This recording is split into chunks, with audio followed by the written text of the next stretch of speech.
Good morning, YouTube. This is the Attempted Homemaker, and today I'm going to make old-fashioned soft and chewy molasses cookies. I found this recipe in a video on the Glenn and Friends cooking channel. I will leave a link down below to the video.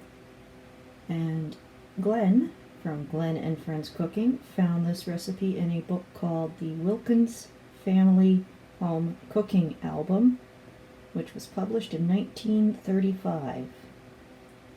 Glenn and Friends Cooking is pretty awesome if you want to see some old-fashioned recipes or easy recipes. He pulls stuff out of all sorts of old cookbooks. It's very interesting, lots of fun to watch, and a lot of the recipes are quite simple and easy to do. Okay, so for this recipe I am going to need, or actually the recipe calls for a half cup of shortening. I don't have any shortening, so I'm using unsalted butter. I'm going to need a half cup of sugar, 1 egg, 3/4 of a cup of molasses, a 1/4 cup of milk, 2 3/4 cup of all-purpose flour, 2 teaspoons of baking powder, half a teaspoon of baking soda, 3/4 of a teaspoon of ground cinnamon, a 1/4 teaspoon of ground ginger, and half a teaspoon of salt.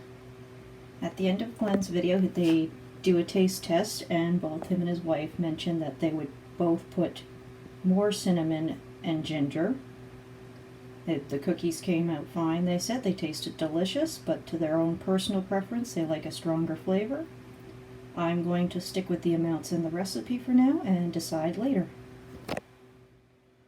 Step 1 is going to be cream, the butter, and the sugar.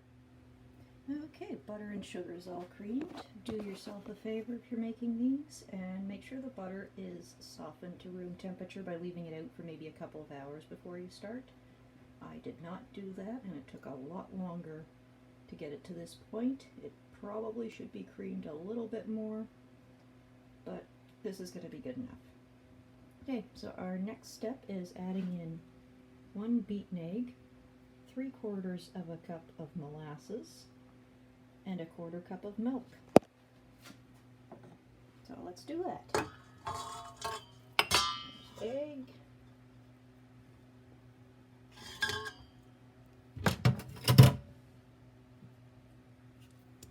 There's the molasses. A 1/4 cup of milk. I'm going to mix that all up together and come right back. Okay, so that's all mixed together. This is what happens when your butter isn't properly warmed up or brought to room temperature. It gets all chunky. But that's okay. I will still get through this. I'll know better for next time. And our next step is to sift together all the dry ingredients. I don't have a sifter. I'm just going to use a whisk to mix them together. Okay, we need 2 3/4 cups of flour, half a teaspoon of baking soda,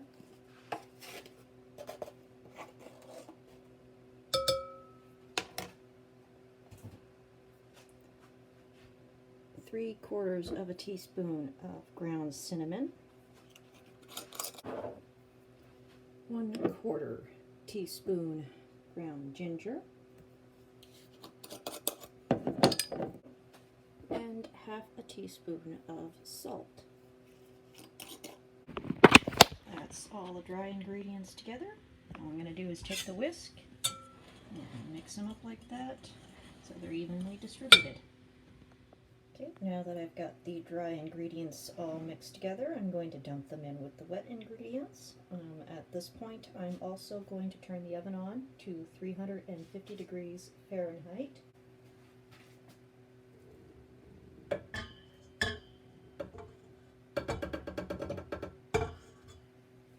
Try to not spill them all over the place.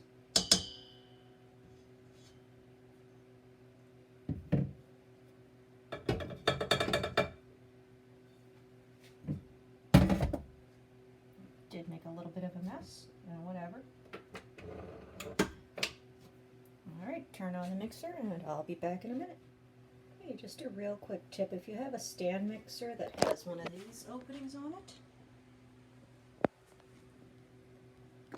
I learned this the hard way after making a mess one day.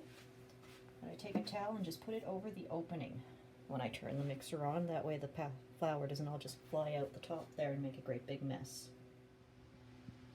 Alright, all mixed up. This is what it looks like. It's very, very thick, very, very sticky. The next step is to spoon it out onto a cookie sheet. Alright, oven's about warmed up. Everything's mixed together. I've got a greased cookie sheet here and a greased cookie scoop.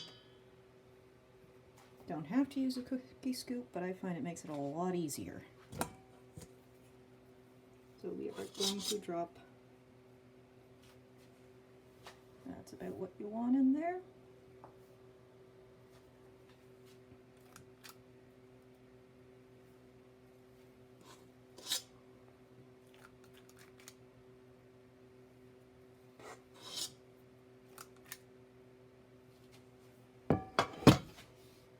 It's going to be about the size of the cookies. I'm going to go ahead and fill the sheet up. It also says to flatten them with the back of a spoon, so I'll do that and show you the result before I put them in the oven. I just wanted to show you how you flatten these cookies in case you've never done it.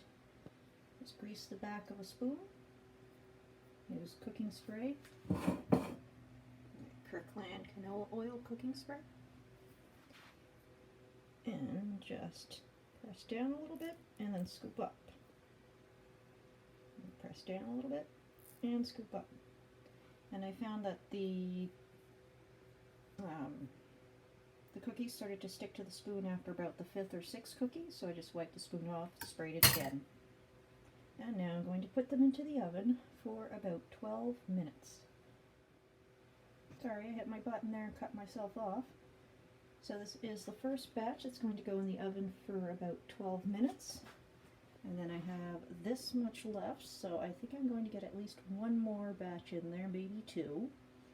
And I'll be back in 12 minutes to show you the results.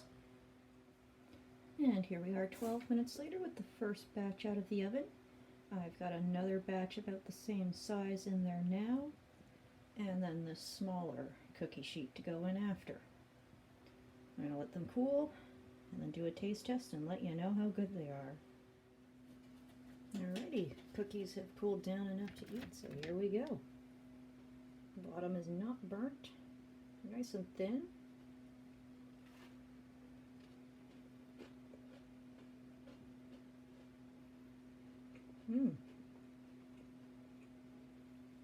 So Glenn and Friends was right. I would definitely add more cinnamon and ginger for a stronger flavor. They're nice and soft, and the outside is crispy. This would be great with a glass of milk or a cup of coffee.